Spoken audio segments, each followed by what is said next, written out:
अगर आपको वीडियो पसंद आए तो वीडियो को लाइक करें और चैनल को सब्सक्राइब करें। ये एक रोशन मौसम गर्मा की दोपहर थी। माँ बत्तख ने अंडे देने के लिए तालाब के करीब एक दरख्त के नीचे एक खूबसूरत जगह तलाश कर ली थी। इसने 5 अंडे दिए। अचानक इसे एहसास हुआ कि 5 अंडों में से एक अंडा मुख्तलिफ था।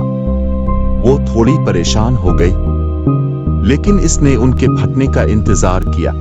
एक खूबसूरत सुबह आखिरकार एक करके सारे अंडे फट गए। सारे बच्चे अंडों से बाहर आ गए। सारे अंडे फट गए थे, बस एक के अलावा।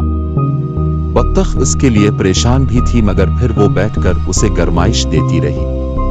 आखिर एक दिन इस अंडे से भी एक चूजा बाहर निकल आया, मगर वो चूजा बाकी भाई बहनों से बहुत मुख्तलिफ था, इसलिए वो सबको बहुत बदसूरत लगा। इसकी माँ भी उसे पसंद नहीं करती थी।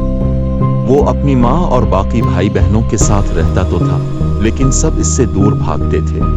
कोई उसके साथ नहीं खेलता था। एक दिन इसने खुद को पानी में देखा। इसे अपनी शक्ल बाकी भाई बहनों से मुख्तलिफ लगी। फिर उसे समझ आया कि कोई इसे पसंद क्यों नहीं करता। उसने फैसला किया कि वो उन सब से दूर चला जाएगा। वो अकेला ही जंगल में यहाँ वहाँ भटकने लगा। सर्दियों का मौसम शुरू हो गया था, लेकिन इसके पास कोई घर नहीं था। वो बत्तख के एक खानदान को देखकर उनके पास चला गया, मगर उन्होंने भी उसे पसंद नहीं किया और उसे अपने साथ रखने से इनकार कर दिया। फिर इसने मुर्गी के एक खानदान को देखा और उनके पास चला गया, लेकिन मुर्गी के बच्चों ने इसे मारना शुरू कर दिया और वो वहां से भाग गया। फिर वो रास्ते में एक कुत्ते से मिला, लेकिन कुत्ते ने भी उसे पसंद नहीं किया। फिर वो उदास होकर जंगल में घूमने लगा। वहां उसे एक किसान ने देखा। वो उसे उठाकर अपने घर ले गया। किसान की बीवी और बच्चे उसे देखकर बहुत खुश हुए। बत्तख के बच्चे को लगा कि उसे अब एक घर मिल गया है। वो बहुत खुश था, मगर किसान के घर बली ने बत्तख के बच्चे को बहुत परेशान किया, तो उसे किसान का घर भी छोड़ना पड़ा। जैसे ही मौसम बहार आया तो हर चीज हरी भरी हो गई। दिन गुजरते गए।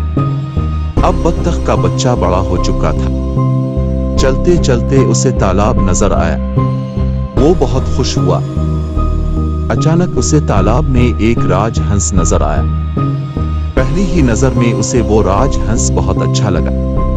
तालाब के करीब जाकर जब इसने पानी में अपना अक्स देखा तो वो हैरान रह गया। उसने देखा कि वो अब बदसूरत नहीं था, बल्कि वो एक खूबसूरत राजहंस में बदल चुका था। अब उसे एहसास हुआ कि वो अपने भाई बहनों से मुख्तलिफ क्यों दिखाई देता था, क्योंकि वो तो एक राजहंस था और बाकी सब बतखें थीं। उसने राजहंस से शादी कर ली और अब वो हमेशा खुश रहने लगा।